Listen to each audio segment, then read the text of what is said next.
All right, you are going to want to share this next one with your friends. This freaked me out. There's a disturbing trend growing on Instagram. More and more parents are discovering that pictures of their kids, that they've posted, have been stolen and reposted under adoption role play accounts, and this is disgusting. With me now, HLN correspondent Yasmin Vasugian, HLN legal analyst Joey Jackson, and psychologist Dr. Judy Ho.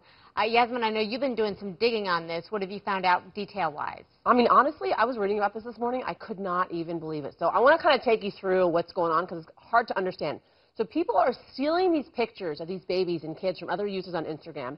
They're posting them on fake adoption accounts, and then they're pretending that the babies are up for virtual adoption. So people are, they're putting these babies up for virtual adoption, and then people are saying, okay, I want to adopt this baby, and they're having conversations on these Instagram accounts about what it's like to have adopted these babies. It's really weird. And then we're trying to figure out, so who are the people that are actually doing this? We don't really know. Some people say it might be teenagers that are being bullied and they're acting out online, but really we don't know. So someone like Danica is outraged that it's happening. She says, users chime in to ask the baby questions.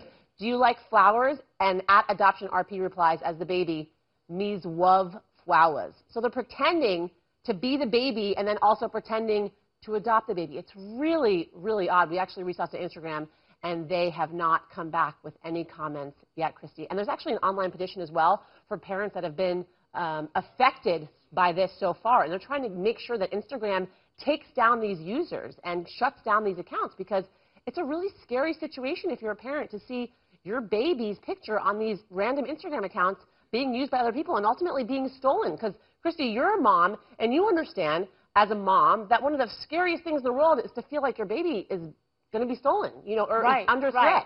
Right.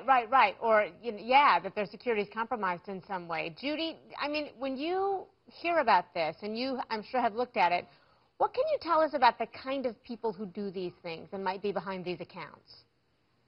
Well, Christy, living out a fantasy life online certainly isn't new. People have been doing it for a long time, and sometimes it's a way for them to get away from some of the daily unpleasantness that they're experiencing. And there's a lot of sites that actually support this and regulate it in a way so that it's kind of just like a role-playing fantasy life deal that really does not impede on other people's lives. So babynames.com is an example of this. Second Life is a video game that's another example of this.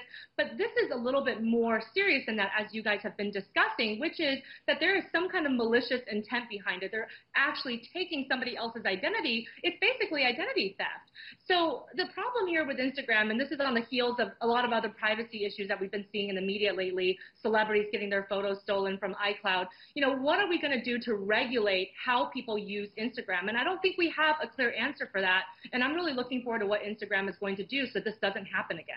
All right, you brought up a great point. Identity theft, for one. Joey Jackson, on top of that, these are minors whose images are being stolen. Is there anything legally that parents can do? Well, you know what, Christy? It's a complicated matter. I'll address three things for you, but parents should always feel empowered to do something. And Yasmin Vasugian mentioned one thing they're doing, which is the petition directly to Instagram to address the issue. The second thing, of course, is to deal with their legislature so that there can be laws in place that are effective that deal with this. But it gets complicated briefly, Christy, by three major concerns. The first of which is whenever you're posting something, it's in the public domain. So is it really yours, and is it really being stolen, right? The short answer is, based upon the user agreements, it's in the public domain, so it's very difficult to regulate. The second issue is that they're role-playing, so it's fantasy, and guess what? You have a right to expression under the law. And the third issue, briefly, Christy, is there needs to be regulations and laws that are uniform to deal with the problem that transcends states and transcends even countries. And so that's the concern. I think because of the story we're doing here, it'll get out there and something effective will be done so that parents, Christy, can rest easy. Okay, but so this is my question.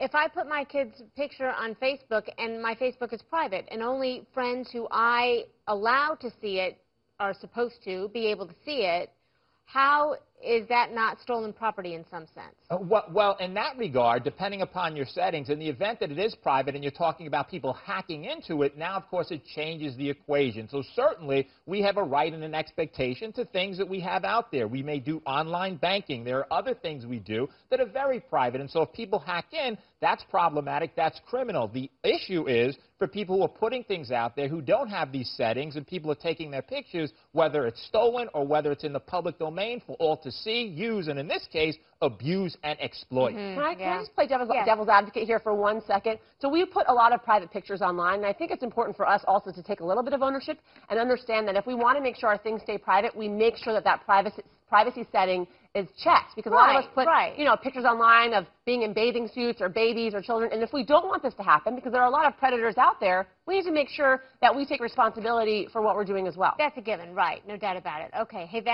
Yasmin Vesugian and Joey Jackson and Judy Ho, we appreciate the conversation so much and your expertise. Thank you. Thank you, Chris.